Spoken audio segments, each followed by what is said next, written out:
ever noticed something strange? Most beginners don't lose money when they buy their first stock. They lose it long before they ever click the buy button. It starts with fear, doubt, and endless second-guessing.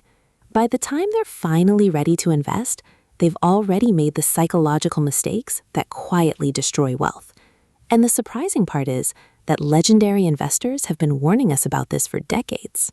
Imagine two friends who both decide to start investing. The first spends months watching financial news, jumping from one YouTube video to another, waiting for the perfect moment. The second quietly learns the basics, accepts that no one can predict the future, and begins investing consistently.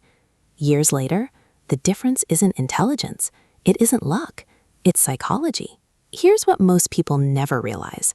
The stock market isn't the first obstacle. Your own mind is. Fear of losing money convinces beginners they need certainty before taking action. Overconfidence tricks them into believing they can outsmart professionals after reading a few articles. FOMO pushes them towards stocks everyone else is talking about. Then analysis paralysis sets in. They keep researching, comparing, waiting, and delaying until another opportunity passes them by. Warren Buffett once said that the stock market is a device for transferring money from the impatient to the patient. That simple idea explains why so many beginners struggle. They believe success comes from finding the perfect stock, when in reality it comes from developing the right habits. Legendary investors don't win because they know tomorrow's headlines. They win because they've learned to control today's emotions. Behavioral finance teaches us that our brains are wired to protect us from uncertainty, not to build wealth. That's why investing feels uncomfortable at first. The discomfort isn't a warning that you're doing something wrong. Often, it's the price of making rational decisions in an emotional world. The surprising truth is that your first investment isn't really in a company. It's in your own mindset. The habits you build before buying your first stock will likely shape every financial decision you make afterward.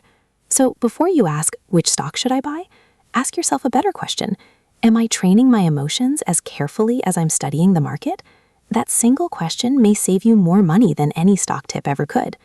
If this episode helped you see investing from a new perspective, subscribe for more lessons inspired by the world's greatest investors. Share this with someone who's just beginning their investing journey.